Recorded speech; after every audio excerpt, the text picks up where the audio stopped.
a Memorial Day week, and members of Congress are not here. And this is a man, Robert Mueller, who has been in intense negotiations, not with Republicans who run the Senate, because Lindsey Graham would be in charge of that, and he says he doesn't hear from Robert Mueller, but House Democrats who are desperate to try to find a way for him to testify in public. And as Evan was talking about, there has been some stiff resistance, not from the Justice Department necessarily or the president, which has been quite public, but from Robert Mueller, because he has been so reluctant to jump into the political circus that is always Congress. And the fact that he's doing this when Congress isn't here, I think is noteworthy. Now, it's 2019. There are cameras everywhere. People can use their iPhones to make a video and make a comment. But it's not the same as having Manu or Phil or any of our colleagues chase after you in the hallways. No question.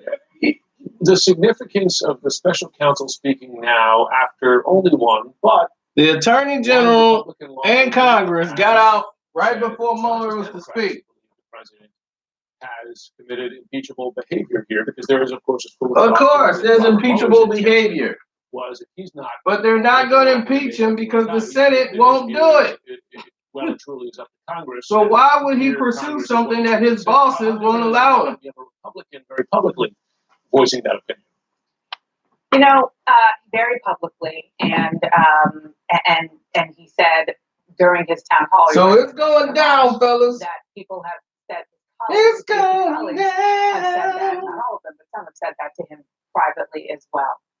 You know, the fact is, Jim, that impeachment. Well, I'm quite sure that's merging the live stream. And there is no question. I mean, it wasn't subtle the way Robert Mueller spelled out what he thought. Yes, he didn't make a decision. He didn't say explicitly that the president of the United States obstructed justice, but he did pretty explicitly say it is up to Congress to make that decision.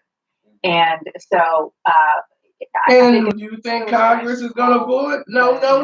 Wanting to start an inquiry, bipartisan. So you will be right back in the same boat you was in when it all started. But I'm not so sure that Justin Amash is going to push people who are very reluctant for political reasons on the GOP side to say. What will Mueller say? Changes significantly with what we learned. Dana Bash, thanks very much. Everybody's sitting there getting ready. The Watergate proceedings took about 2.5 years to break into the president's eventual resignation. Sometimes these things play out over time. Of course, it's not. So you got plenty of time to get a good seat. To Watergate here, but in that situation. And don't forget to hit the super chat button over here, which you can do. You never know. Gloria Borger, you've been covering this like me since the beginning here. A substantial statement now expected from the special counsel in his first public comment since the completion of this investigation. In fact, since the start of the investigation happening in fewer than 20 minutes here. Yeah. So substantial statements. How significant is this moment to hear his first public comments? I think it's, as I think Shimon said earlier, I think it's a substantial moment for the country. I think everybody wants to hear from Bob Mueller, Democrats and Republicans. What we've heard from him is his 438-page document and the letter that he sent to the Attorney General, which was stunning to us, saying that the Attorney General had really misrepresented his conclusions in his report. I think what the obvious question that everyone wants to know if he will answer today, and we don't know whether he will or won't, is would you have indicted the President of the United States if there were not an Office of Legal Counsel opinion that said you cannot do that? And how did that play into your thinking and into your team's thinking? And I hope he elaborates a little bit on that. It's clear that he is a reluctant witness. He doesn't want to go before Congress. It seems like he doesn't even want to go before Congress behind closed doors. We will find that out. And so I'm hoping that in this statement, which Laura Jarrett says is substantial, that it is substantial and it does answer a question like that. Absolutely. And another question too, whether he makes a statement on his decision to indict, does he address and say, in effect, that his boss, Bill Barr, the Attorney General, did not properly characterize the findings of the report. As he said, Gloria, you know as well as me, in a letter, you did not fully capture the context, nature, and substance of this office's work and conclusions. Right. I mean, that would be a very simple thing for him to address here, and different, I imagine, to hear that coming out of his mouth as opposed to in written form in a letter to the Attorney General. Yes, he's done that, as you read from his letter. The question is whether he goes beyond that, and whether he says, like, this is now up to the Congress, or gives the Democrats any encouragement. We just don't know the answer. Gloria Borger, great to have you there. We know you're going to be there to digest these comments as they come. We have some news into CNN just now, and that is that the House Judiciary Chair, that, of course, Jerry Nadler, Democrat from New York, was told in advance about the Mueller statement. This, a committee spokesman tells CNN the committee has been in talks with Mueller, as we've been reporting here, and those talks continue about Robert Mueller testifying on the Hill. The fundamental disagreement there has been the special counsel willing to make a public statement there, as he's about to do here in 15 minutes' time, but also, as he's about to refuse to do here, not answering questions in public. The special counsel prefers those questions on the Hill to be made in private. That is not a position that the chairman of the House Judiciary or other Democrats, and in fact some Republicans, support. Shimon Prokupecz, you cover the Justice Department here. 15 minutes from now, we're going to hear from the special counsel. Now, a substantial statement, what does that mean?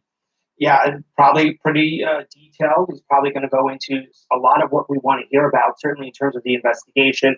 I don't think he's going to get political, but the big thing is going to be whether or not there is a united front here, whether or not we're going to see Robert Mueller and ultimately the Department of Justice under the current Attorney General, Bill Barr, whether or not there's a united front here in what has been said about this investigation and how the Attorney General feels about this entire investigation.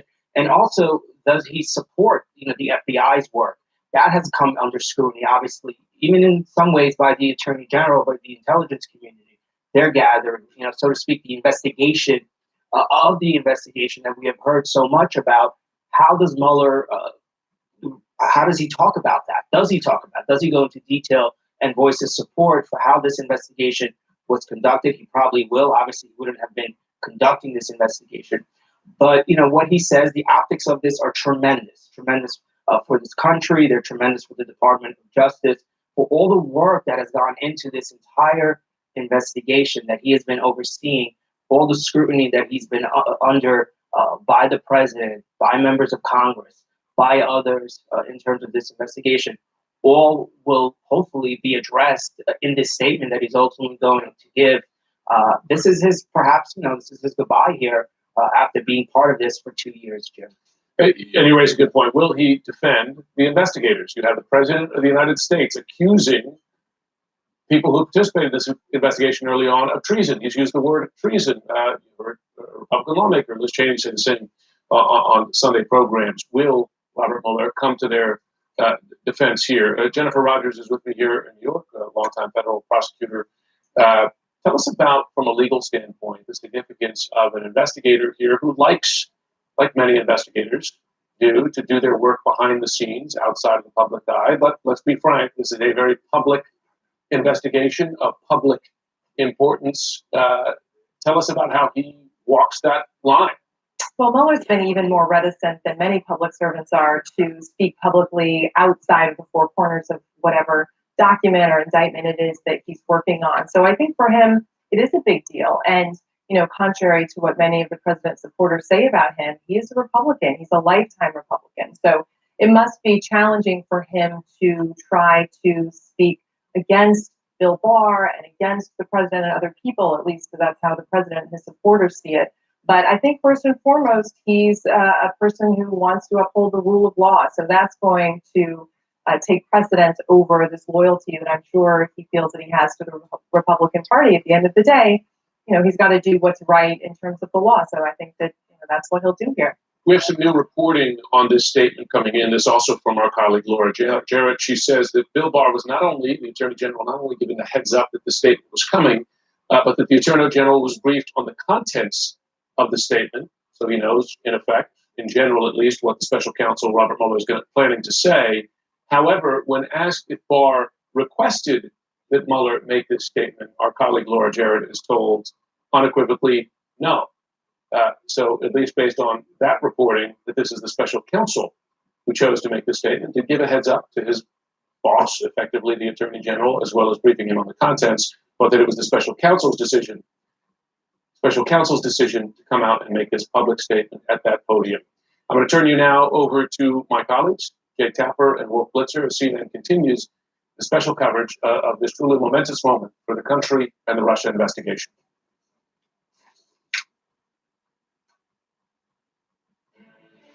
This is CNN Breaking News. We want to welcome our viewers here in the United States and around the world. I'm Wolf Blitzer in Washington, along with Jake Tapper. Just minutes from now, a critical turn in the Russia investigation. The special counsel, Robert Mueller, will make a statement on camera over at the Justice Department. If you're racking your brain trying to remember what Robert Mueller's voice sounds like, you might not actually have ever heard it. This will be Mueller's first public comment since the start and the completion of his investigation into Russian interference into the 2016 election. And Mueller's remarks come amid the political debate over the findings of his report, and specifically whether President Trump obstructed justice. Also, whether Attorney General William Barr mischaracterized the findings of the Mueller report. The 22-month investigation loomed very large over the last 2 years of the Trump presidency. A senior administration official tells CNN the White House will wait until after Mueller's statement to issue remarks of its own. Our team of CNN reporters, our correspondents, our analysts, all are here. Let's go to CNN's Laura Jarrett. She's over at the Justice Department. What are you hearing, Laura? Well, Wolf, after nearly 2 years of complete and utter silence from the special counsel, he is breaking that silence finally today at the Justice Department. We're expecting to see him very shortly up on the podium. I'm told that he's going to make a substantial statement, but we still are waiting for details on exactly what he will say. We know that he's been going into work every day. We've been asking the Justice Department what exactly he's been up to now that the investigation has been closed for nearly 2 months. They haven't commented, but he will now have his chance to speak about whatever he wants. He's not taking any questions from reporters. But again, I am told his statement will be substantial. Just to give you a little bit of behind the scenes color on how this all came together, my colleague Jeremy Diamond is told that the White House was given a heads up yesterday that Mueller would be making a statement. And I'm told by a source familiar that the Attorney General Bill Barr was also given a heads up that Mueller would be making this statement. And not only a heads up, but actually informed about the contents, briefed on exactly what he would say. And so even though the Attorney General is actually traveling in Alaska right now and will not be here for it, he knows exactly what is about to come out of the special counsel's mouth. And I was asking that source whether Barr actually requested that Mueller do this after so much speculation about the report and all of the fallout over Barr's memo. I asked if Barr requested that Mueller do this, and the source said unequivocally no to that. So we wait to see exactly what he will say in just a short time from now. Back to you guys. Very interesting that Barr is actually out of the country. Let's bring in CNN's... He's in Alaska. Oh, I'm sorry. I apologize. He was out of the country. Now he's in Alaska. Let's bring in CNN's Abby Phillip at the White House. And Abby, the White House has had any number of interpretations of the Mueller report. They have said it exonerated the president, which it does not do. They have attacked Robert Mueller. They have attacked his team. Any idea of what they might say, or if they even know what Mueller is going to say?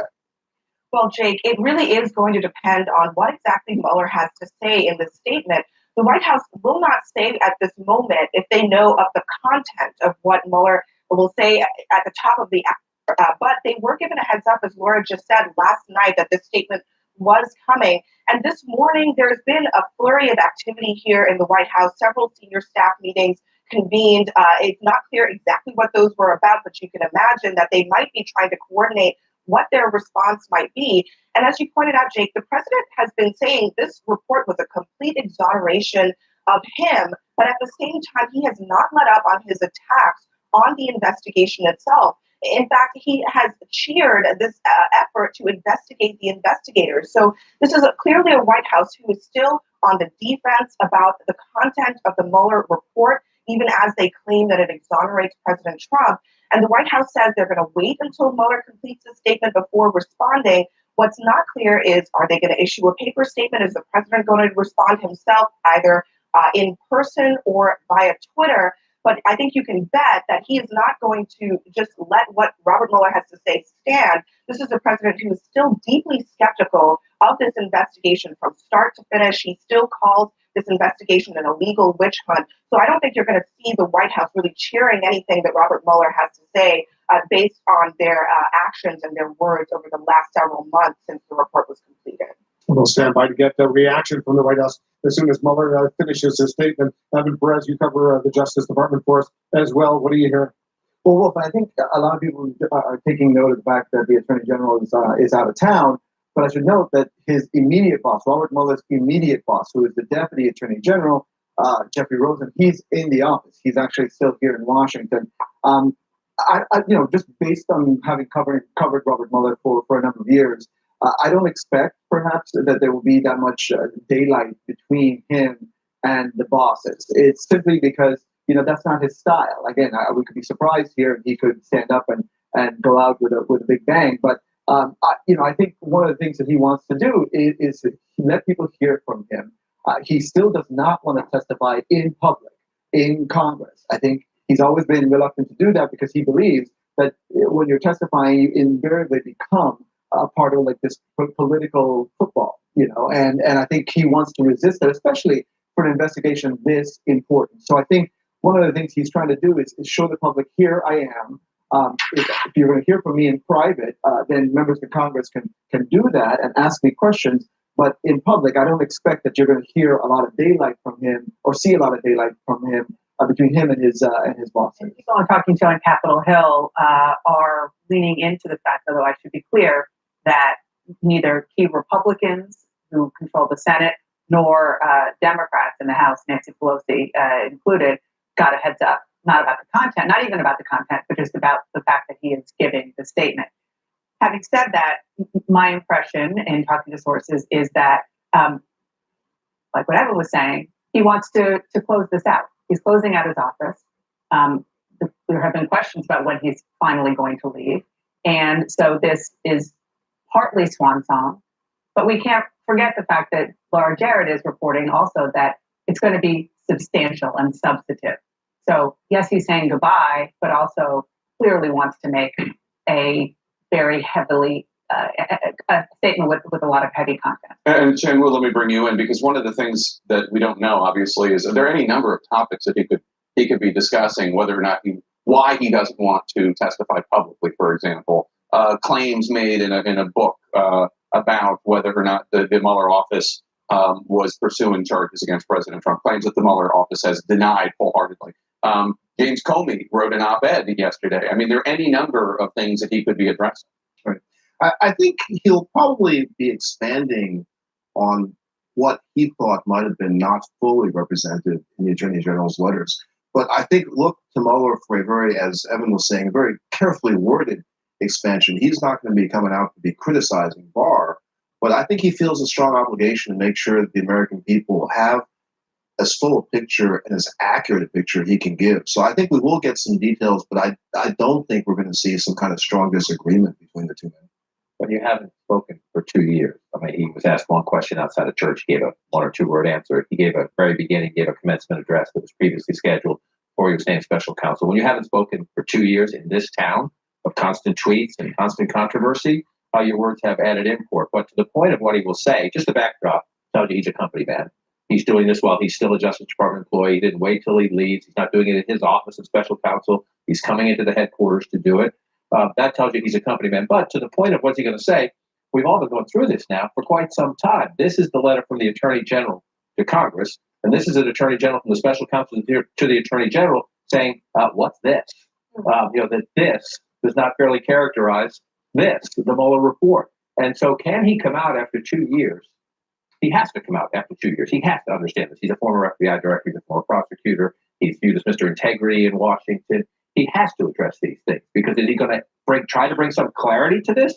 Or is after 2 years he only adds the confusion? That's a pretty big bar. And it's fascinating timing because, Robert Mueller did not want to come out and speak publicly when he finished his investigation. He did not want to be the one who shared the conclusions of what he found. He left all of this up to the Attorney General. And he's coming out and he's speaking publicly at a time when members of Congress wanted to testify, when many members of Congress want him to testify publicly. So I think, in some ways, maybe he will accomplish what, Evan says could be a goal here, which is to say, here I am, I'm speaking to you in public, I'm addressing, you guys, the nation, but I want to testify in private. But in other ways, he may just irk members of Congress who are saying, okay, you're going out there, you're speaking in front of the cameras to give this statement. Now we want you in front of the cameras and in front of our committee. I'll be interested, Jake, to hear if he strongly defends his team of investigators and prosecutors in the face of all of the hate that the President of the United States leveled against them, 18 angry Democrats, a coup, and all of that kind of stuff. Yeah, the evidence-free conspiracy theories that James Comey in his op-ed pointed out, noted that only fringe media is really paying much attention to. So the other thing that I think is going to be very interesting to see is whether or not he addresses what President Trump has said the report does, which is no collusion, and the report actually takes great pains to say we're not addressing the issue of collusion per se, we're addressing conspiracy, and no obstruction, which again, the report does not exonerate the president on, but the president's been saying that for all this time. But do you think that he might want to establish what his report actually does, or is that too political for him? I mean, if I were Robert Mueller, I would want to establish what my report actually does. I would perhaps want to address the question of whether, he didn't come to a finding on obstruction because he meant to leave that up to Congress. I mean, that he is doing this at the Justice Department. I think if he does decide to draw those sort of, lines of difference from Barr, he's going to do it gently. Unless this is a very different Robert Mueller than everyone at the Justice Department is used to, than Michael Zeldin is used to, we're not going to see him coming out and flame throwing. That said, it wouldn't surprise me if he does take pains to, thank his team for their hard work, talk about their professionalism, because they have said essentially nothing in the face of being under attack for 2 years. And if you're just joining us, we're expecting within the next minute or so, Special Counsel Robert Mueller. Here he is. Let's listen in. Good morning, everyone, and thank you for being here. 2 years ago, the acting Attorney General asked me to serve as special counsel, and he created the special counsel's office. The appointment order directed the office to investigate Russian interference in the 2016 presidential election. This included investigating any links or coordination between the Russian government and individuals associated with the Trump campaign. Now, I have not spoken publicly during our investigation. I'm speaking out today because our investigation is complete. The Attorney General has made the report on our investigation largely public. We are formally closing the special counsel's office, and as well, I'm resigning from the Department of Justice to return to private life. I'll make a few remarks about the results of our work. But beyond these few remarks, it is important that the office's written work speak for itself. Let me begin where the appointment order begins, and that is interference in the 2016 presidential election. As alleged by the grand jury in an indictment, Russian intelligence officers who were part of the Russian military launched a concerted attack on our political system. The indictment alleges that they used sophisticated cyber techniques to hack into computers and networks used by the Clinton campaign. They stole private information and then released that information through fake online identities and through the organization WikiLeaks. The releases were designed and timed to interfere with our election and to damage a presidential candidate. And at the same time, as the grand jury alleged in a separate indictment, a private Russian entity engaged in a social media operation where Russian citizens posed as Americans in order to influence an election. These indictments contain allegations, and we are not commenting on the guilt or the innocence of any specific defendant. Every defendant is presumed innocent unless and until proven guilty.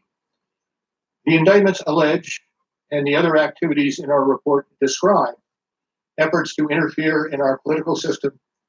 They needed to be investigated and understood, and that is among the reasons why the Department of Justice established our office.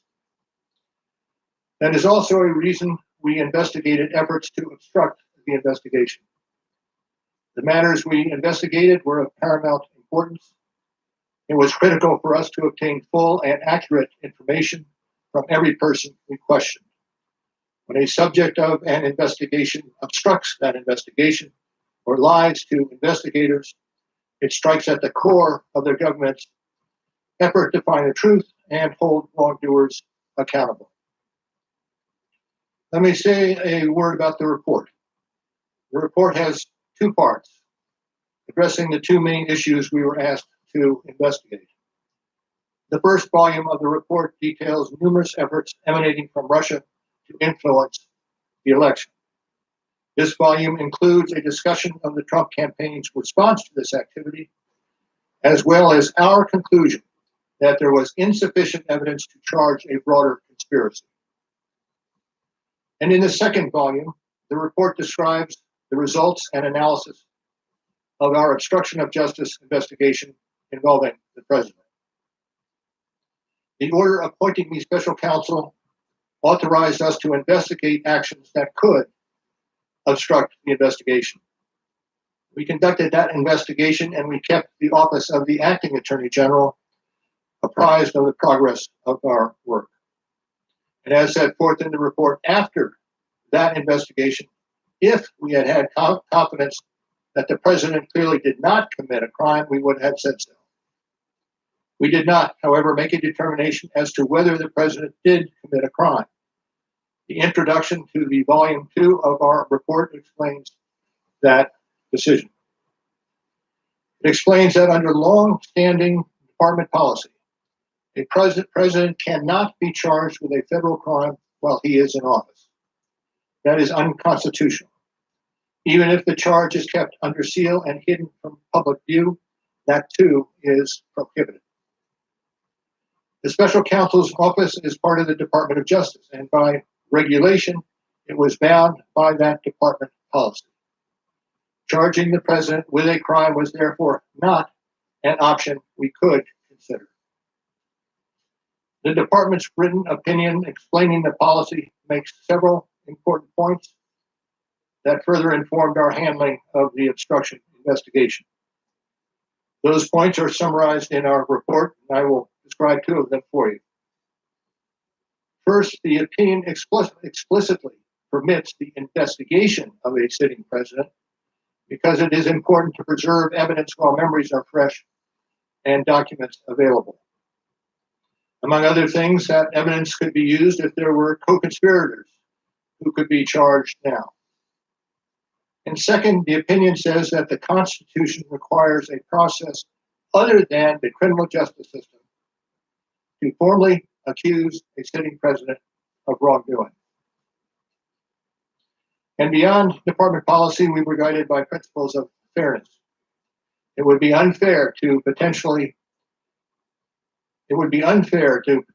accuse somebody of a crime when there can be no court resolution of the actual charge.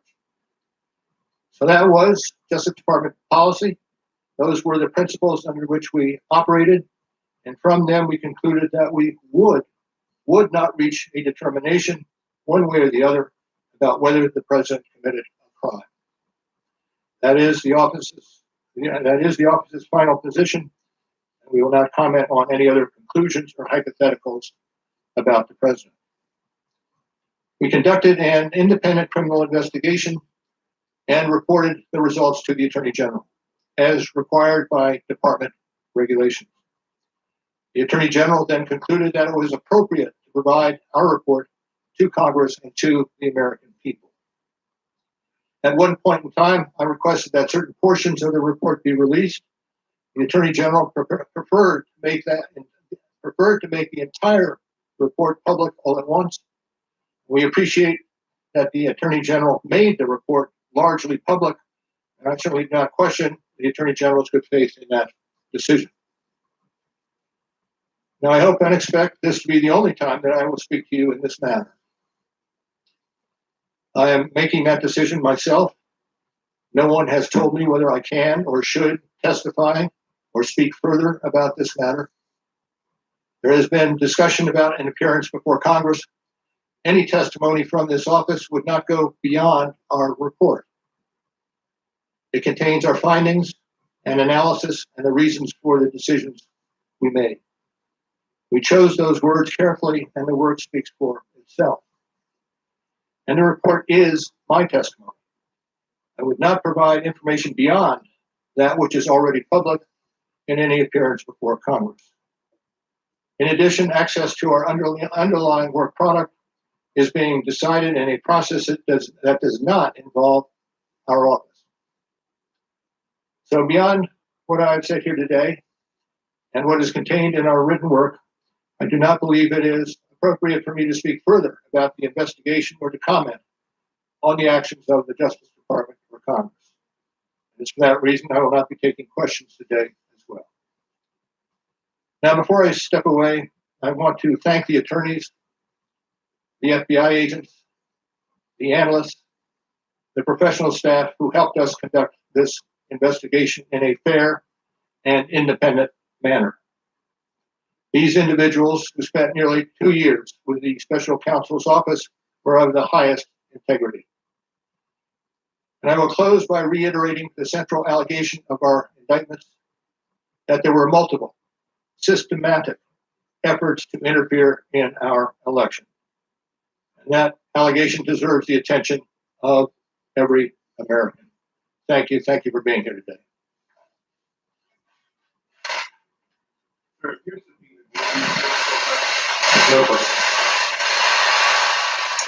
A 10-minute statement from Robert Mueller, the special counsel, soon to be the former special counsel, with some significant news, Jake, especially his point, what he has said, not saying anymore, doesn't want to have to go before Congress and testify. He defended the investigation. He was very specific in articulating its conclusions. There were a number of things he said that could be interpreted as specific pushbacks to things that we hear from the White House. But I have to say, the last statement he made, one presumes that he thinks that is the most important thing that he's saying, because it's what he's leaving everybody with. And that is, there were multiple systematic attempts by the Russians to interfere in the 2016 election. And that is something that, amidst all of the political back and forth, all of the false claims from the White House and from the president's detractors, keeps getting lost. Other countries are trying to interfere in our elections, and we are not, according to experts, doing enough to stop that. And that is, I think, what he wanted his last message to be.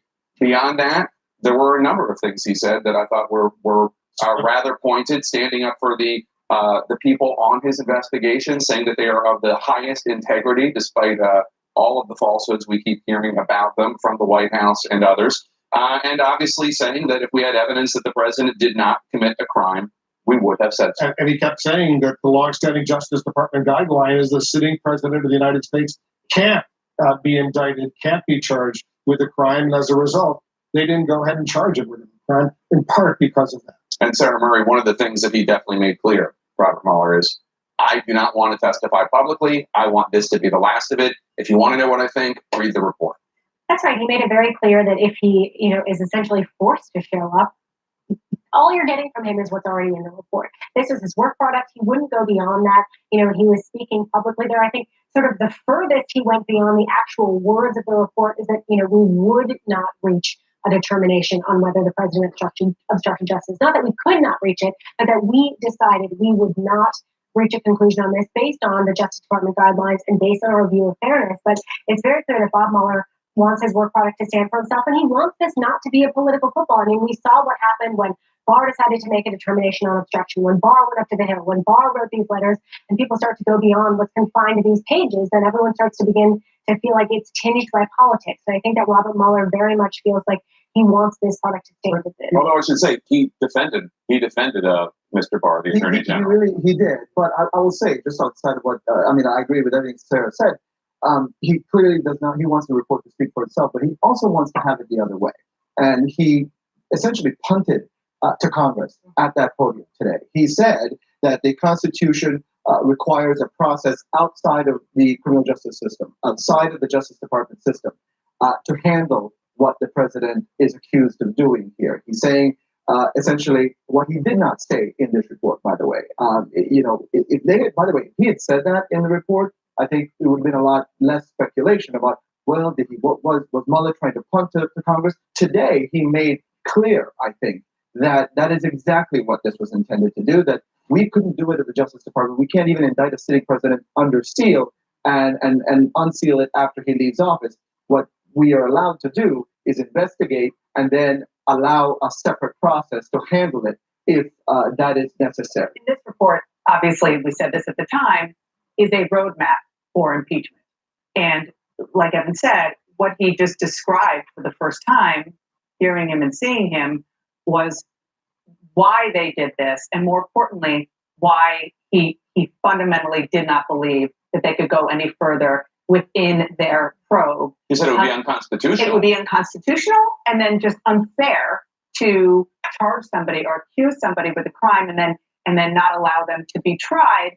But I think that what you said earlier is really key. He also explicitly repeated the notion that had he felt he could exonerate the president, he would have done so. Because he said, John King, he said, if the president had not committed a crime, we would have said so. It's very clear Director Mueller does not want to be part of the daily conversation about this. He wants this document to speak for itself. But to the point Jake made right out of the gate, he hadn't spoken in 2 years. He knew that every word he said today was going to be parsed closely. And he pushed back against just about every single argument the president and his team have made about this report. From the beginning, they interfered to damage a presidential candidate. But they took sides. The Russians took sides. The president says no big deal. They did something. They had the Facebook accounts. Jared Kushner has said no. They interfered to damage a presidential candidate out of the box. He didn't say there was no collusion, to your point. He said we had insufficient evidence to charge a broader conspiracy. There's a lot of footsie between the Trump campaign and the Russians, and WikiLeaks laid out in this document. He said insufficient evidence. He didn't say there was no there. Then he went on to the obstruction part. And he said, we did not make a determination as to whether they did commit a crime because he could not. Because he could not. Then he said, then he lays out the evidence there. Throughout this, and then at the very end, to your point at the very end, not only did he say there was come back to the interference and say the integrity of American elections were taken, he said it deserves the attention of every American. What was the last thing he said? The President of the United States gives it no attention. Robert Mueller knew what he was saying. Yeah, Laura Jarrett's over at the Justice Department. You were there inside the room, Laura, when the special counsel spoke out. What were you seeing? Well, it was interesting. Well, he was by himself. I had wondered whether members of his team, his core deputies, would be there along with him, some of the faces that we've seen in court when he hasn't been there. And today, it was really just he by himself. There were some top-level officials from the Justice Department in the Criminal Division, the National Security Division, the Deputy Attorney General's Office, which has been overseeing this investigation for the better part of 2 years. But Mueller was by himself, which was just a striking image to have him be the sole voice there. Obviously, the Attorney General, Bill Barr, not there either. And given that Barr was not in the room, I wondered how much he would contradict Barr in terms of we already had known that he had some issues with how Barr had laid out Mueller's principal conclusions in that controversial 4-page memo. And as all of you have been discussing, he clearly felt constrained by the long-standing DOJ protocol on not indicting a sit-in president. He said simply that it wasn't an option we could consider. He thought it was unconstitutional. So they didn't even get to that point, given the long-standing DOJ protocol. I also thought it was interesting that he pointed out that even if he was to give testimony, it will not go beyond the report. He seemed to be sort of setting the stage there, managing expectations a little bit on both sides. Obviously, Democrats have a lot invested in what this man would say. Republicans have said they want to hear from him as well for different reasons. But the fact that he was trying to sort of explain to everyone, as much as you have invested in this, I am not going to go beyond the contents of the report, and said almost don't expect to even hear from me again after this report. This is the last statement I really want to make on the substance. And then finally, I just wanted to point out, I thought it was very interesting at the end that he took a moment to thank the FBI agents, the analysts, the attorneys, everyone who had worked on this case, given the drumbeat that we have heard from the president himself about all of the so-called coup that has gone on, all of the statements the president has made relentlessly attacking this man and his deputies for so long. It was interesting to hear from Mueller himself thanking his team. That's right. He described them as being fair and independent and of the highest integrity, certainly a blowback to the insane coup charge. I want to bring in CNN legal analyst and former federal prosecutor Jennifer Rogers to give her take. Jennifer, what did you think? I thought that Mueller's main point was throughout this statement to defend the investigation. I mean, yes, he defended the investigators personally too, which I think was important, but all of these attacks on the investigation and how it got started and what they did in the early days, it was really important, I think, for Mueller to come out and say, no, this investigation is really important. Here's what was happening in Russia. Here's how they were attacking our electoral systems. Here's why it was important for us to look at this. By the way, it could be used later. You know, this evidence could be used later in a criminal case, could have been used against co-conspirators. So here's why it's important to gather it. Here's why we went into the obstruction side of things. So I think that's what he was doing, really saying this investigation was important, it was worthwhile, it was necessary. My team and I did our jobs the way we were supposed to do them, and trying to kind of tamp down and push back on all of those attacks on how the investigation got going and how it was conducted. You know, it's very significant. I want to play the clip, what the special counsel said about the evidence that he collected, and if there had been specific evidence, he might have done something else. Listen to this. The order appointing me special counsel authorized us to investigate actions that could obstruct the investigation. We conducted that investigation, and we kept the office of the acting attorney general apprised of the progress of our work. And as set forth in the report, after that investigation, if we had had confidence that the president clearly did not commit a crime, we would have said so. We did not, however, make a determination as to whether the president did commit a crime. All right, Michael Zeldin, that's a powerful statement we just heard from the special counsel. Right. This was quintessential Mueller, a man of few words. And what he did, I think, in this 10 minutes was to deliver the executive summary that he wanted to be delivered with his report.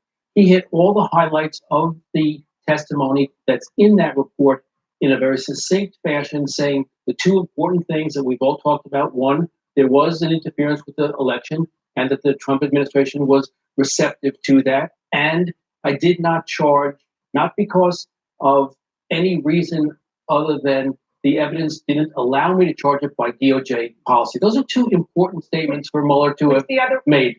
Which the other way to look at it is that he's saying, look, the president, you know, could have committed a crime here, maybe did commit a crime here. Because if he, by saying explicitly, if I could clear him, I would have, the flip side of that is he committed a crime. And I did not have the power constitutionally to pursue it through a trial, and therefore it was unfair to make that public access. And Shan, let me bring you in. Do you agree that the headline here is President Trump likely committed a crime, but I could not charge him because of the legal guidance that sitting presidents can't be charged? Yes, I think he finally made it crystal clear that they could not charge Trump. He felt it would be unconstitutional to do so. He was bound by that OLC regulation, and he made that crystal Office of Legal Counsel. He said it would be unfair. It's not an option we could consider, and since you can't take the president to court, there'd be no proceeding while he was president, it would be unfair to the president. But they essentially said, but here it is. Right. Here's 10 counts of potential obstruction. For those of you who do have that option, I didn't have it. I think that's the most important bit of daylight that we've seen now between Mueller and Barr. Until today, we hadn't really heard exactly what Mueller has to say about Barr's contention. That, if you remember, Barr said that if it wasn't for the OLC, it didn't really matter. The OLC guidance did not really matter in decision that they did not bring any charges on obstruction. What Mueller clearly said today is that is the only reason why.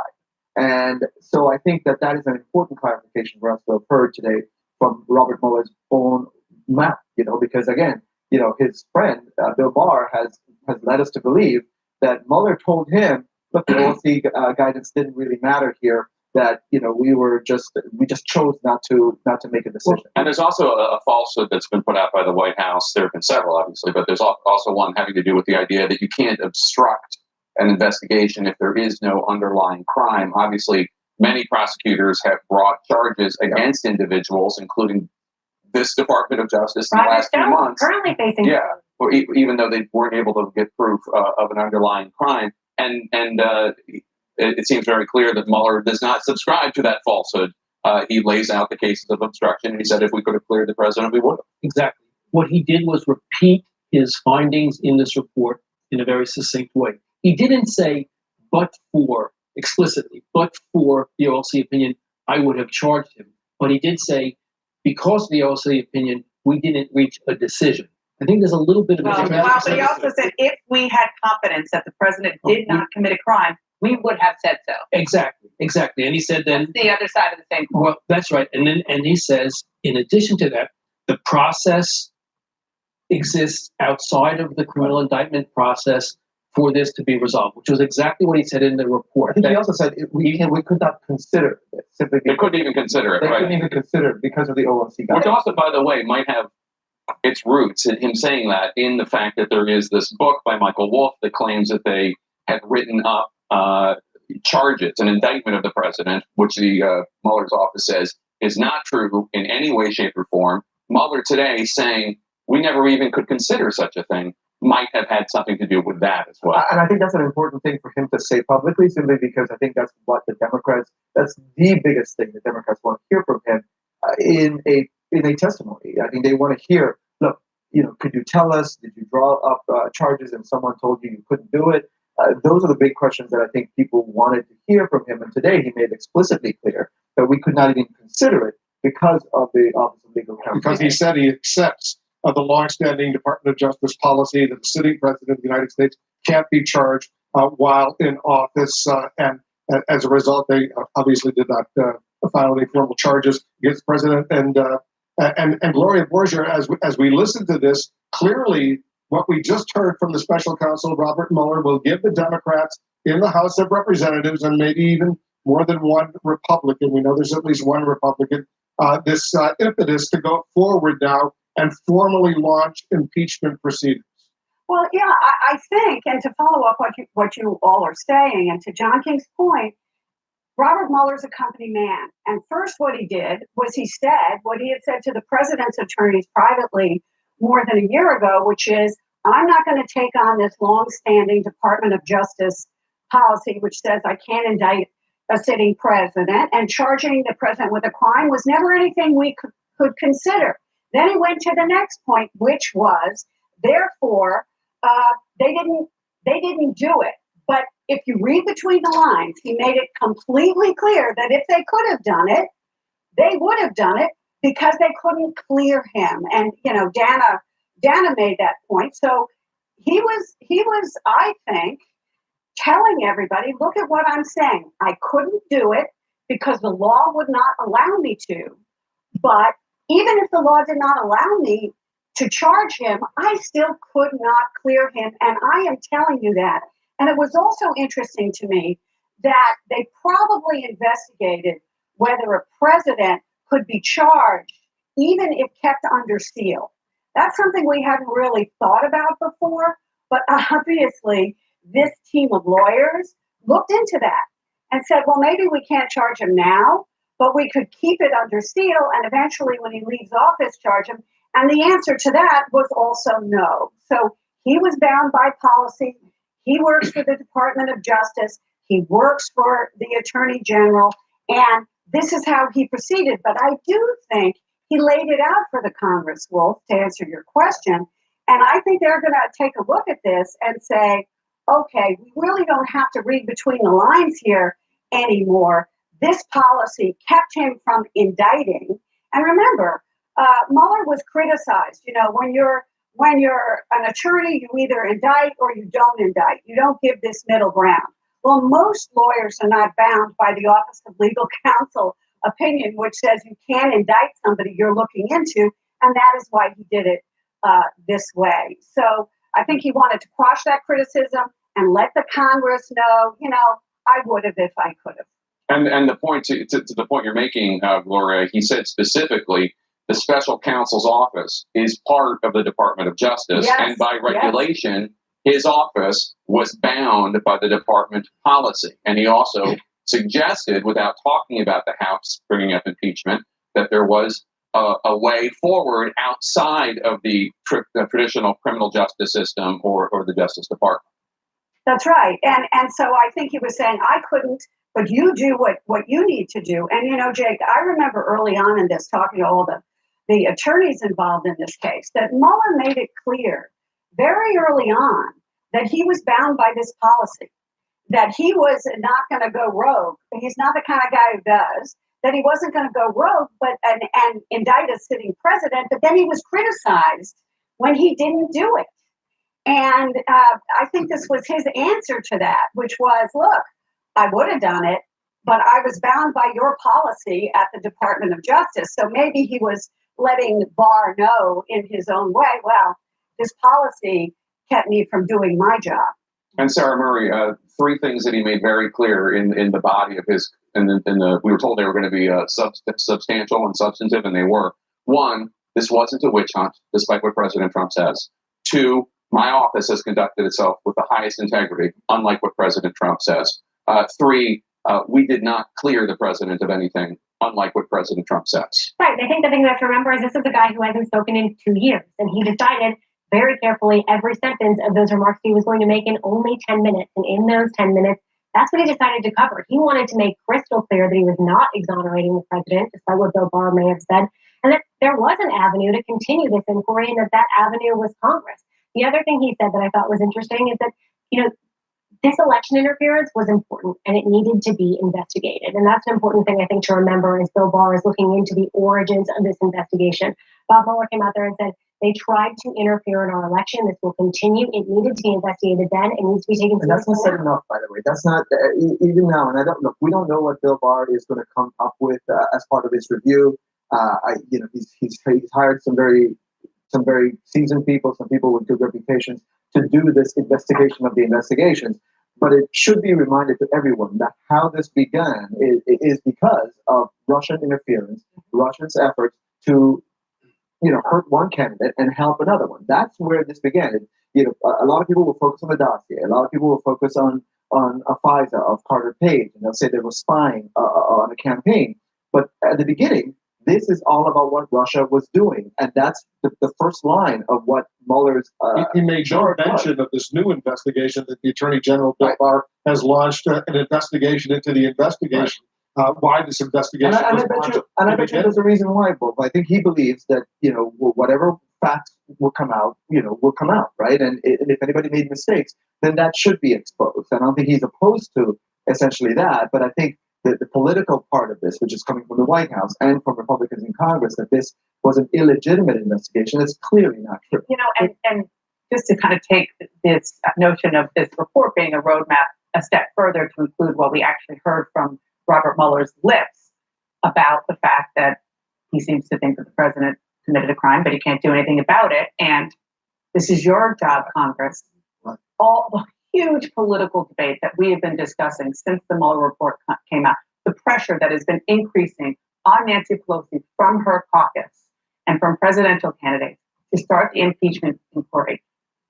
To hear from Robert Mueller effectively saying, okay, go for it, it's going to only increase the pressure even more. I just want to point out, John, I want you to weigh in because we keep hearing from the president of the United States, no collusion, no obstruction. He keeps saying it over and over and over again. That's clearly not what we heard from the special. No, as we've been having this conversation the last few minutes, the Trump campaign sent out a fundraising email with witch hunt in the first paragraph. So this is not going to stop. This is not going to stop, which is why words from the special counsel are so important after no words for 2 years. A man who anybody except those in the presidency and her orbit would say has impeccable integrity. 100-0 was the vote in the United States Senate when they extended his term as the FBI director in the Obama administration. He carried over 100-0. That tells you something in polarized Washington. I think following up on Dana's point, the words were so important. Number one, and Evan discussed this also, I do not question the Attorney General's good faith. He didn't say, I agree with the Attorney General. He didn't say, we're fine. He said, I don't question his good faith. It was very clear that Robert Mueller has differences with the Attorney General. He's just not saying he's a bad person or he deliberately did anything. He's just made clear, I don't question his good faith. Implicit in that is I don't agree with what he has said. And then to the other point, the report is my testimony. The report is my testimony. We did not charge the president because we could not. So we never even considered it, but the report is my testimony. Two smart lawyers at the table. If you read the second half of this report, if that were John Doe or John King or Sarah Murray or Wolf Blitzer, that person would be charged with obstruction of justice. Correct. Wolf Blitzer. I want to bring in Jim Sciutto right now. And Jim, obviously, the beginning and the end of Special Counsel Robert Mueller's conversations have to do specifically with the fact that Russians attempted and succeeded in an interference campaign in the 2016 election. He says Russian intelligence officers who are part of the Russian military launched a concerted attack on our political system. That's how he began his remarks, and he ended it with that there were multiple systemic efforts to interfere in our election. That allegation deserves the attention of every American. So here's a special counsel who has not spoken in public in 2 years since the start of this investigation, takes a rare decision to do that. And how does he use his voice? He contradicts the president on two fundamental issues. One, as you know, Jake, on interference in the election. He says that this is something that deserves attention from every American. That's not a message you've heard from the president on the significance of this. He also stated explicitly that this Russian interference, which he called sophisticated, was designed and timed to damage a presidential candidate. That, of course, Hillary Clinton. Again, we have a sitting president who has downplayed both the effects or even the existence of Russian interference in the election. So here you have a special counsel taking his first moment in public to use some of those precious minutes of that first public statement to highlight the seriousness, the depth of this risk and this danger to American democracy that he makes clear still remains. The other point I would make, Jake, is just on the issue you've been talking about here, which is contradicting the president on that key question and really contradicting Bill Barr on the key question of no obstruction, right? The president has repeated that phrase. Bill Barr, seemingly misleadingly, read the report to say that, well, we didn't have the evidence, but the special counsel made clear it was not the evidence that was the deciding factor. It was, as you, Wolf, and others have noted there, it was Department of Justice policy. That was in the report. We all read the report. We know it was in there. But clearly, as it's been digested and spun in Washington, there are players, including the president, who are taking something from the report that was not in the report. And again, he uses precious moments in his first public speech in 2 years on this to make clear, no, it was the policy that precluded an indictment. That's remarkable to hear from a Robert Mueller at this moment in time. And also, let me bring Michael Zeldin. It's beyond the fact that President Trump might be the only senior person in the administration who hasn't fully acknowledged the idea that the Russians interfered in the 2016 election. Beyond that, President Trump did not bring it up in his last phone conversation with Vladimir Putin when they were discussing Venezuela and other matters. He did not raise the subject. The Russians are, according to President Trump's own officials, still doing this. And beyond that, Rudy Giuliani, the president's attorney, told me that there's nothing necessarily wrong with getting information from the Russians, depending on what it is. Well, and it is because he thinks that the more you talk about that, the more it delegitimizes his election. And he just cannot tolerate that notion that he was not legitimately elected, which he, of course, was. The thing that I think is important to note, too, that I think Mueller made an important point by saying, I couldn't indict him constitutionally by the OSCE opinion, but I could investigate him and preserve the evidence when the memories were fresh. And he has put that now in a box, and it's got a ribbon around it. And when the president leaves office, I think Mueller is also saying to future prosecutors, when it's Donald Trump, private citizen, you may want to look at this then. So Congress, you can look at it. Future prosecutors, you may look at it. I couldn't look at it. And while I couldn't exonerate him, I didn't charge him. And Justin Amash. Oh, you're going to do it? Go ahead. Justin Amash from Michigan, Republican, something of an outlier in the Republican caucus, has been very critical of President Trump, especially on issues having to do with the Constitution. Go ahead, Dana. Well, I just said right there, the ball is in our court, Congress. As you said, he is a lone GOP voice. But Jake, in addition to that, the House Judiciary Chairman, who has been trying to, sort of balance on the head of a pin on this question of whether or not to pursue impeachment, thanks, of course, to conversations with the Democratic leadership. He also just released a statement saying at the end, it falls to Congress to respond to the crime, lies, and other wrongdoing of President Trump, and we will do so. No one, not even the President of the United States, is above the law. He doesn't say, okay, impeachment inquiry coming, but that's leaning pretty far into the box around the Democrats is getting smaller. Exactly. The flexibility they have. If you've heard from what Bob Mueller just said too, I mean, he discussed the fact that there's underlying evidence and that there's a process being worked on with the Justice Department, and perhaps for Congress to be able to access that. You notice he didn't say they shouldn't. He mentions it, and I think that that's an important thing. Also, I think Congress, should take those words and see it as encouragement that it is something that they should work on. I mean, there is now precedent thanks to President Trump and the Republicans, the Republican majority, right in the last couple of years to get access to FBI interviews, 302s, and so on. So now perhaps they can get access to some of these interviews that were part of the obstruction inquiry. We're getting a reaction now from the President of the United States. Abby Phillip is over at the White House. Clearly, he's using his favorite medium, namely Twitter. And I think this is basically what folks expected, the president himself weighing in and basically saying, this is old news. He says, nothing changes from the Mueller report. There was insufficient evidence, and therefore, in our country, a person is innocent. The case is closed, and he ends, thank you. But as you've been discussing, what Mueller really said was that there was a lot of evidence, but they could not, according to DOJ regulations, do anything with it. The president is spinning that into there is insufficient evidence and he is therefore innocent. There was clearly no effort to charge the president, no trial, and Mueller makes it clear the reason that there wasn't any sort of charge or trial was because, quite simply, they could not charge a sitting president. So I think this is what you're going to be hearing from the White House today. They're downplaying this totally by basically saying Mueller didn't advance the ball in any way, did not provide any additional evidence. But I think the question now turns to, did Mueller punt the ball over to Congress saying we couldn't do anything? Now it's up to you. This is the other thing that President Trump has been very concerned about. He has been saying the Democrats just simply want to impeach me just because they want to damage him politically. I think this is really going to put the spotlight on that issue of impeachment going forward. All right, Abby Phillip, thank you so much. A fairly restrained comment from President Trump, I would say.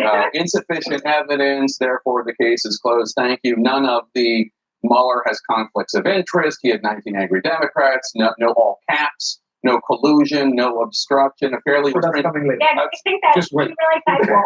That comment, the old news, and there's nothing to see, case closed, is a more traditional kind of White House response. One that perhaps the president would have benefited himself had he stuck with it the whole time.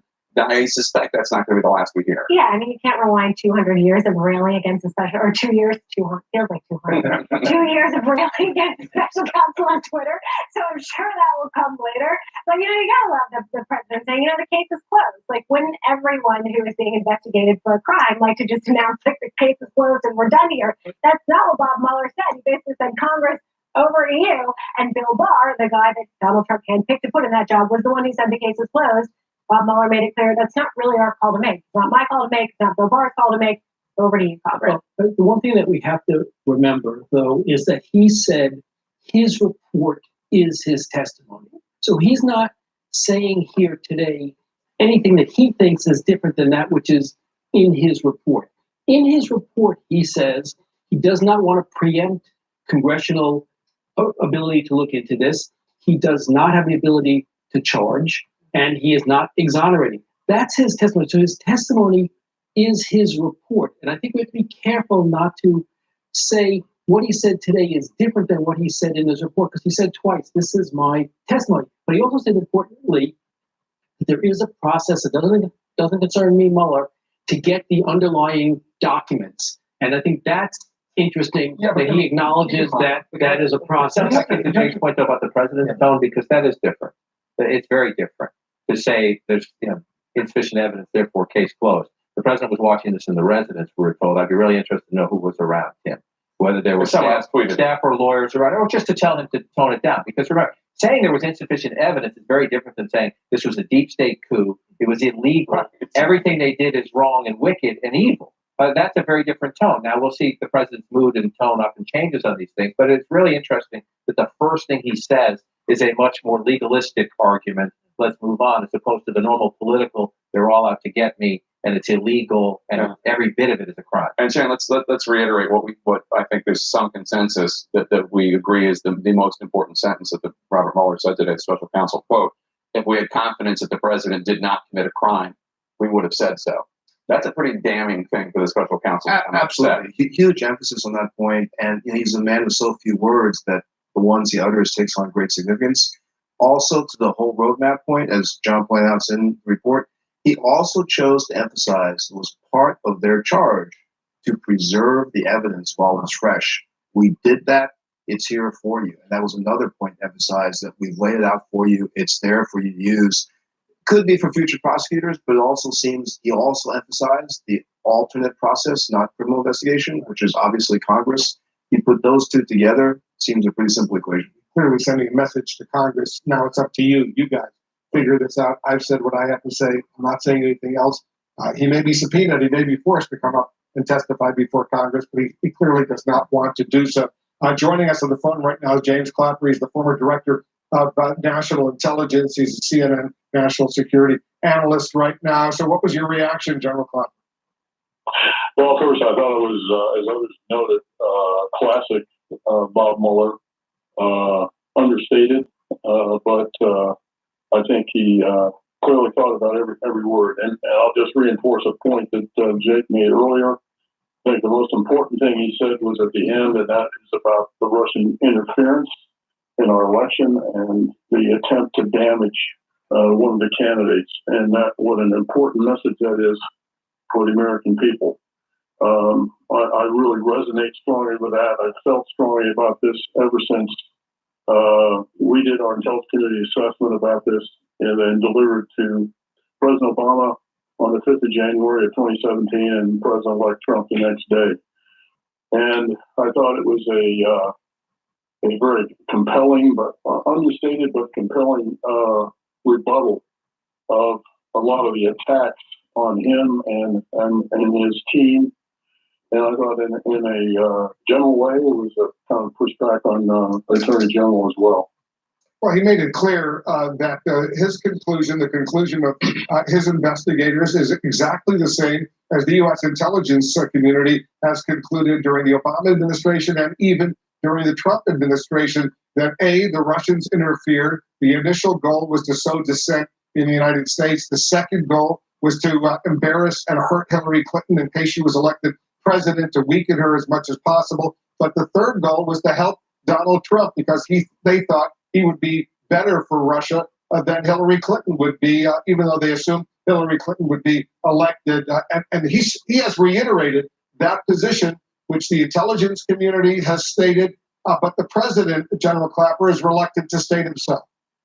Yeah, exactly. Wolf, and you have exactly right. The three essential themes of that original intelligence community assessment, which, by the way, the current leadership of the intelligence community has reiterated on more than one occasion. And you're also quite right, and this is what is, I think, dangerous and disturbing, is the president's refusal to acknowledge that. Yeah, General Clapper, I was noting earlier, not only has the president not acknowledged it in a forthright way that the Russians attempted to interfere in the 2016 election. They tried to help him. They tried to hurt Hillary Clinton. They're still going to try to interfere in the election. They did so. They tried in 2018. They're going to try in 2020. But in a phone call with Vladimir Putin, he did not even raise the subject. And Rudy Giuliani, the president's attorney, at CNN told me in a State of the Union interview that there's nothing necessarily wrong with accepting information from the Russians. And to Chuck Todd, he went so far as to say, even if that information is stolen. So one wonders if this happened in 2016 and the president and his team think that there's nothing wrong with it, excluding his national security officials, excluding his intelligence officials, what's going to happen in 2020? Well, that's a great question, Jake. I assume that the rest of the government will continue to do what it has done, at least my impression, is to take measures to prevent a recurrence of what happened in 2016. And even in the absence of the president acknowledging it and worse, taking a leadership to do something about it. And that's what's missing here. There's a void here, and I've long contended this because of the unique bully pulpit that only the president occupies to galvanize the American public's attention and concern about this. And I think Mueller's statement is yet another attempt to do that. And this is something that all Americans should think about. Thank you, General Clapper. We appreciate your time. I want to bring in CNN's Gloria Borger right now. And Gloria, a lot of responses coming in from Capitol Hill. from the White House all over town. Yeah, and I can't emphasize enough, and we've all been talking about this, that what Mueller did, without saying anything in a way that he didn't sort of state in the report, is he said to Jerry Nadler and he said to Nancy Pelosi and he said to the Democrats in Congress, my hands were tied, but yours are not. You can do whatever you want to do, but I was bound and gagged. I could not indict the President of the United States, but you can follow up with what you're going to do, whether it's impeachment. He didn't mention the word, obviously, but he made it very clear, I think, that there were still other things Congress could do. And in reading Jerry Nadler's statement, a couple of things are interesting to me. One is he didn't say, we're going to demand Bob Mueller come and testify. Bob Mueller made it very clear, I'm sorry, even if you had me up there, I'd effectively read from my report to you. So what would be the point of having me up there? I am not going to answer any hypotheticals, as he put it. And so it's not going to be worth your time. So Jerry Nadler really did not address that. What he did say is that if Congress is going to respond to the crimes, lies, and other wrongdoing of President Trump, and we will do so. So he was listening to Bob Mueller as well. And I wonder now whether, as John King was saying, the walls are closing in on the leadership, and they're going to have to do something after Mueller spoke.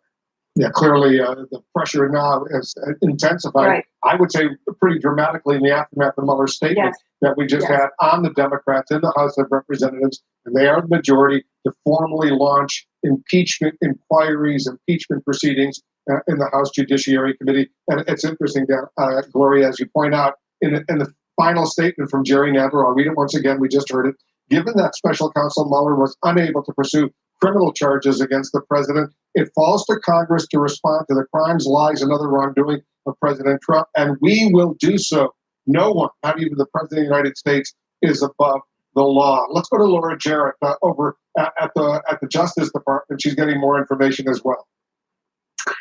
Well, Wolf, I'm told by a source familiar that in terms of looking at whether Mueller wants to testify, as you were just speaking about Nadler's position, all of this, we should really focus in on his words today, where he essentially says, my hope and my expectation is that this is the last you will hear from me, meaning the last you will hear from me, period. I do not want to testify in front of Congress, which is consistent with what we had been reporting over the last couple of weeks, that he was concerned about being sort of part of this whole political spectacle. But he went on to say today, essentially, if the issue is forced and Congress forces my hand and I am in some way compelled to come, I'm not going to go beyond the four corners of this report. You see a lot of members of Congress reacting to his statement today in front of the cameras. But in many ways, the statement tracks what he said in the report itself. He did not provide really any new evidence or conclusions today that we had heard in that report. And so I think it's just important to highlight there that he wants to try to stick to the report. Separately, I also wanted to highlight just a little bit of sort of the issue that we've been talking about on the predominance of how much the longstanding guidance from the Justice Department on not indicting a sitting president really weighed on the special counsel's team here, and the difference between what they're saying and what the Attorney General had said just a couple weeks ago. We have the sound from the Attorney General, Bill Barr, announcing the closing of the investigation. I want to just play for you exactly what the Attorney General told me on that day. Attorney General, we don't have the report in hand, so could you explain for us the special counsel's articulated reason for not reaching a decision on obstruction of justice, and if it had anything to do with the department's longstanding guidance on not indicting a sitting president? And you say you disagree with some of his legal theories. What did you disagree with him on? I'd leave it to his description in the report, the special counsel's own articulation of why he did not want to make a determination as to whether or not there was an obstruction offense. But I will say that when we met with him, Deputy Attorney General Rosenstein and I met with him, along with Ed O'Callaghan, who was the principal associate deputy, on March 5th, we specifically asked him about the OLC opinion and whether or not he was taking the position that he would have found a crime but for the existence of the OLC opinion. And he made it very clear several times that that was not his position. He was not saying that but for the OLC opinion, he would have found a crime. He made it clear that he had not made the determination that there was a crime. So the key there, obviously, for Barr is this but for sort of causality situation that he's setting up there. But it almost misses the point because as we heard from Mueller today and as we saw in the report, the OLC guidance, the Office of Legal Counsel, which provides this guidance on not indicting a sitting president, really did weigh heavily on the special counsel's team, so much so that they didn't even reach that question. It's almost as if it was irrelevant. And as the special counsel articulated today, in his view, it would be unfair to try to even look at that question because you can't defend yourself in court since you can't indict him. But it also was unconstitutional, at least according to Mueller's articulation of it today. So I just wanted to highlight how almost Barr and Mueller are talking past each other on this issue of the indicting a sitting president guidance. All right, Laura, Jared, thank you so much. Appreciate it. Shannon, let me bring you in. If you listen to what the Attorney General said in April, and then put it up next to what Robert Mueller said today, you can give him good faith or not, but it doesn't sound like Attorney General Barr represented accurately what Special Counsel Mueller thinks. Bob Mueller can give him good faith. I don't think I can. I mean, extraordinarily misleading the way he parsed those words. His statement that his discussion with the representative from the Special Counsel's office indicated that the OLC, the Office of Legal Counsel opinion, did not prevent them from finding a crime. That's a red herring, because what Mueller says was that opinion prevented them from even considering whether they could reach that conclusion. And so Barr carefully parsed that to make it sound like the LLC opinion had nothing to do with this. And actually, it completely stopped them from even considering that path. So very misleading. Also, the idea, Michael Zeldin, the idea that even without the OLC memo, Robert Mueller did not think that the president had committed any sort of crime. That's something else that the Attorney General suggested in his remarks. Also not supported by what Robert Mueller said today. Well, he didn't find, Mueller, evidence of an underlying crime. His report, underlying crime. That's right. And that's what Barr said. Barr said in obstruction of justice, typically you have an underlying crime, obstructive acts geared toward a particular tribunal. He said, not always, no. I'm saying this is what Barr said. He said, because there was no evidence of an underlying crime, I, in my discretion as Attorney General, determined.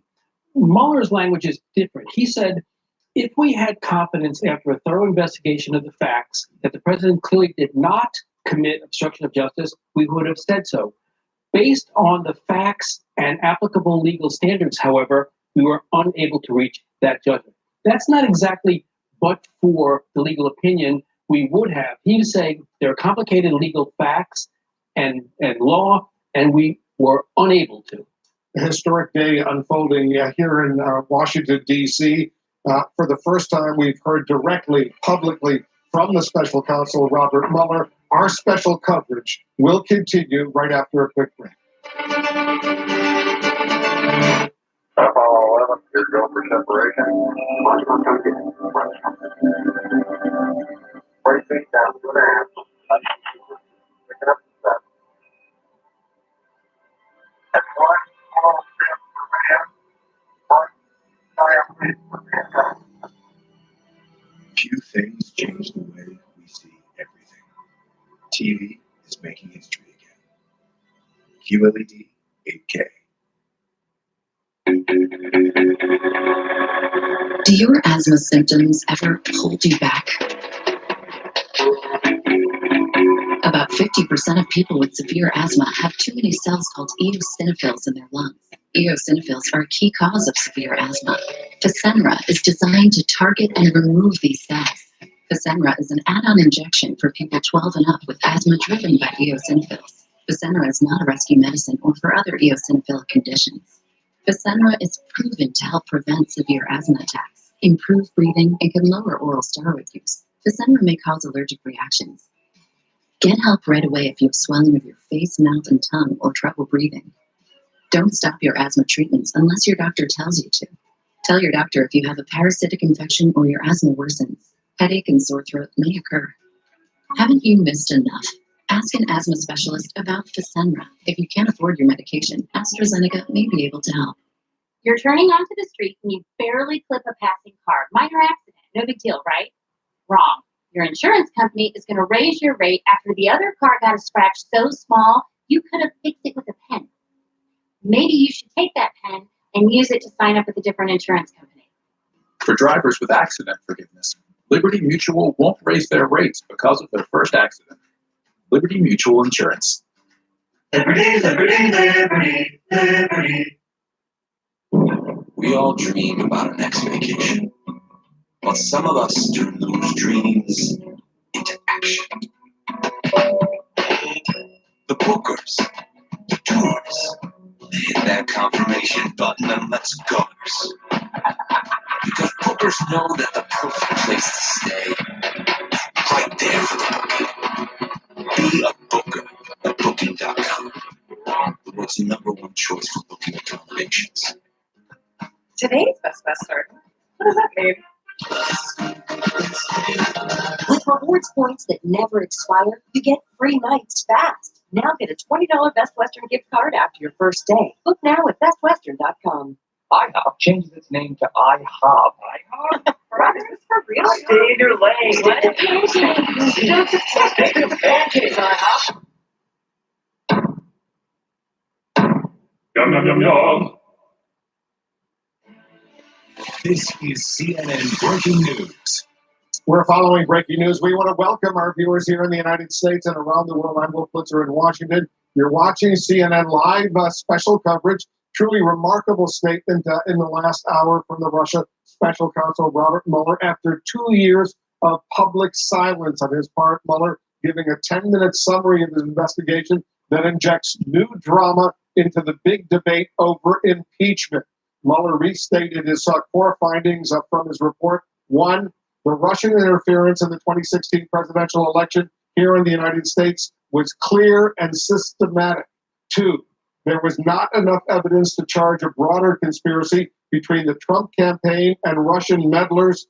And 3, if the special counsel could have said no obstruction, as the president claims he did, he would have said so. Listen to this. If we had had confidence that the president clearly did not commit a crime, we would have said so. We did not, however, make a determination as to whether the president did commit a crime. The introduction to the volume 2 of our report explains that decision. It explains that under long-standing department policy, a president cannot be charged with a federal crime while he is in office. That is unconstitutional.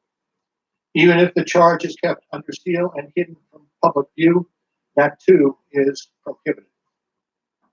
President says nothing changes from the Mueller report, but the Russian special counsel, they're not on the same page clearly as the Attorney General William Barr, who said that Justice Department guidelines that did not weigh on Mueller's decision not to indict. Mueller also indicated how his team thought about that decision, and his words are already stirring new and very significant pressure among Democrats in the House of Representatives to formally launch an impeachment process against the President of the United States. The Constitution requires a process other than the criminal justice system to formally accuse a sitting president of wrongdoing. And beyond department policy, we were guided by principles of fairness. It would be unfair to potentially accuse somebody of a crime when there can be no court resolution of the actual charge. Certainly a lot to consider and to discuss. Let's start with our justice correspondent, Laura Jarrett. She's over at the Justice Department. She was in the room when Robert Mueller made that 10-minute statement. The special counsel, Laura, making it very clear that his hands, he believes, were essentially tied.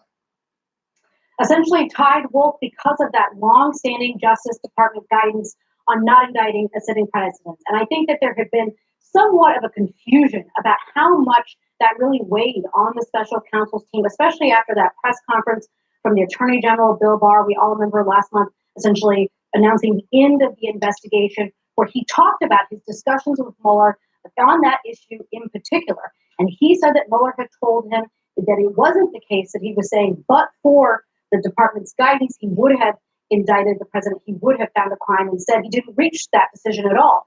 But Mueller explained the reason he didn't reach that decision at all today was because of that very guidance, saying that in his view, it would have been unconstitutional to try to indict a sitting president, and principles of fairness marshaled in favor of simply not even reaching that decision. But because of the desire to preserve evidence and memories and the idea of talking to potential co-conspirators, he thought it was important to carry through, obviously, with the investigation, just as he explained in the report. Another key takeaway or headline of the day, Wolf, was the fact that Mueller makes it clear he is not interested in testifying before members of Congress. Obviously, pressure has been mounting to hear from him, pressure especially among Democrats now today after hearing from him. The ball is essentially in their court about what they're going to do with this.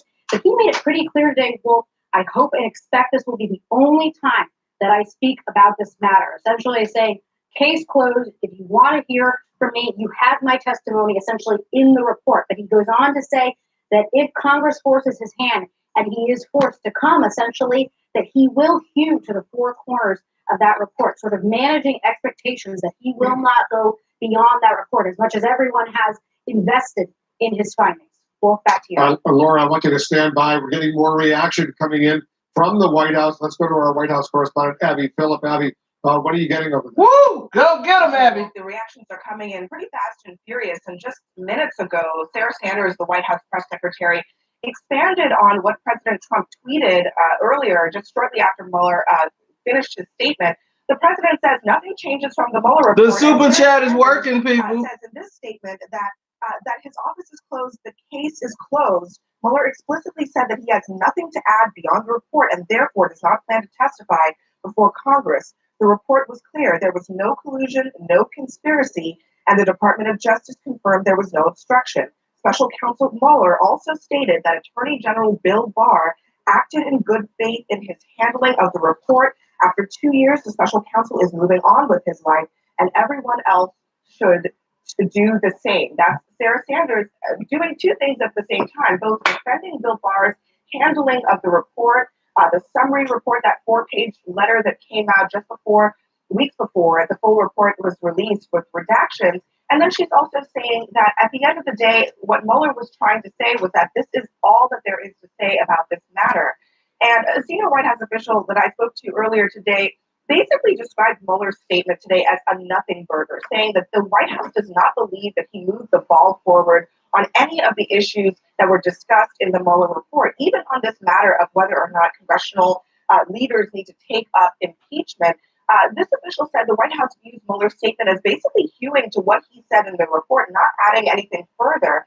And sources are telling, Ardana Bash and Gloria Borger that the president is eager to have this fight with Democrats. He's not afraid of impeachment. And in fact, he might view this as something that is politically helpful to him going into 2020. So, this is a White House who has been talking about impeachment as a real possibility, believing that Democrats want to go there.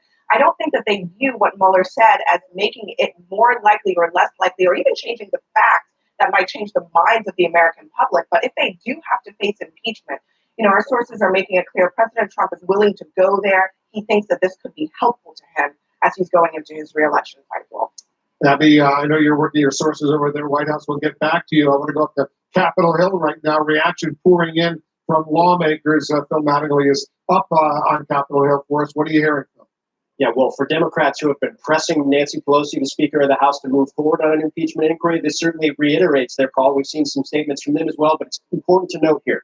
For House Democrats, there are really two people who matter when it comes to what their next steps will be in any investigation. There will be no investigation. Once Trump take one foot out of the White House, he will face all these charges.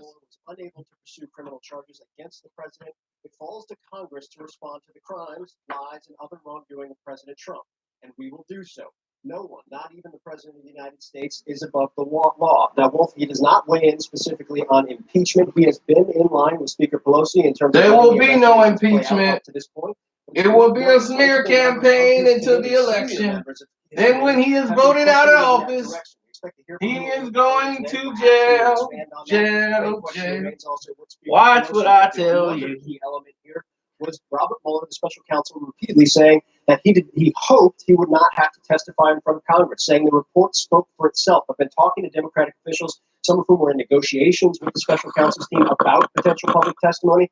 They have made clear to me that at least at this point, they still want to press forward for some type of public statement, public testimony from the special counsel. Obviously, nothing is solidified yet. Okay, FA, I see you. On that. But the point that was made to me was they believe the statement from Robert Mueller today, even though they didn't find it diverged in any way from what's in the report, was powerful because people could see it. That is one of the primary reasons they've wanted the special counsel to come up and testify. How that all ends up, though, especially given what the special counsel said about his personal views on testifying, is still to be determined. In terms of impeachment itself, one other thing to key on, Justin Amash, a Republican who's been very vocal on Twitter about his views of the special counsel's report and his views on impeachment, he tweeted out, quote, "The ball is in our court, Congress. Keep an eye on that and keep an eye on how that works with the rest of the Democratic caucus." Again, if you go back to early last week, Wolf, the numbers in the Democratic caucus that were pushing forward to have some type of impeachment inquiry action were growing. They were not substantial, they were not a majority, but they were growing. It started to ebb a little bit towards the end of the week. I think the expectation right now, at least according to people I'm talking to at this early stage, expect that growth to continue. What leadership decides, what Jerry Nadler decides, still up in the air, Wolf. Yeah, it's a very important point. I suspect the pressure will